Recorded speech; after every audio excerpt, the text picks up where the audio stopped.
2008, I came out with my very first ebook, which was the Lean Hybrid Muscle Program. And I included 1 day of fasting in there. And people were freaking the fuck out because back then, we didn't know as much as we know about fasting as we do now. But I had learned about this 1 day of fasting, or this eat, stop, eat method. If I'm going to reference Brad Pilon, actually, I heard it first by studying the work of Ori Hofmeckler, and he called it the Warrior Diet. So you can look up those two resources, Eat, Stop, Eat by Brad Pilon, as well as the Warrior Diet by Ori Hofmeckler. But back in 2007, it wasn't really a mainstream thing yet.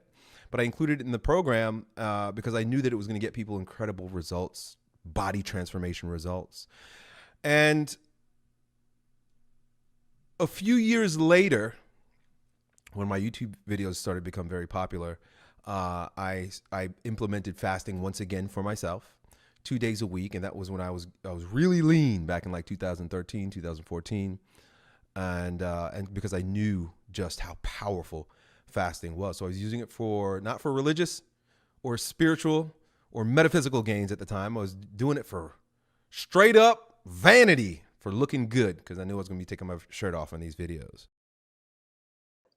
One of the things that's really fascinating is taking a look at all the before and after pictures on your website and on the man. It's mind blowing how quickly these people are going from obese to lean on your website and then your Instagram. Man, so in order to get that kind of transformation through fasting, what do you recommend? I'm talking about obese people because those are the biggest transformations. What do you recommend they do? So, one thing for sure is consistency. So what I usually do if I'm coaching somebody, it's just, there's so many different fasting routines you can run on somebody. But let's say the average fat fucking female in the United States that's doing nothing. Like the average fat woman that is completely sedentary. What I would do with her is I would have her the very first fast. I would basically get her to do 72 hours minimum. Okay, so gun to your head, 72 hours. You're not going to die, okay? and then if she feels good at 72, 96 hours. If she feels good at 96, 120 hours, and so on and so forth until that first fast just finally taxes her. So right off the bat, I make them take pictures. I don't help anybody that hasn't taken pictures because that's the slap in the face they need right off the bat, or else they won't even they'll just quit, okay? So I make them strip down their butt naked, take pictures, put them up on my Snake Diet motivation group in front of like 200,000 members, right? And then it's like they don't want to be that person anymore because they just face this huge fear of judgment.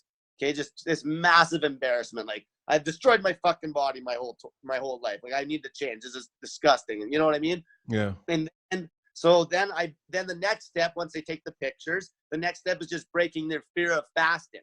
So that's what I do with that first 72 hours, which is long enough to force ketosis almost every time. But I'll go longer. And if they feel taxed, like really getting taxed where the sleep gets really shitty, but a lot of times the sleep might be bad at the start, just going through like addictions as well. But if they start to have issues, then we'll break the fast.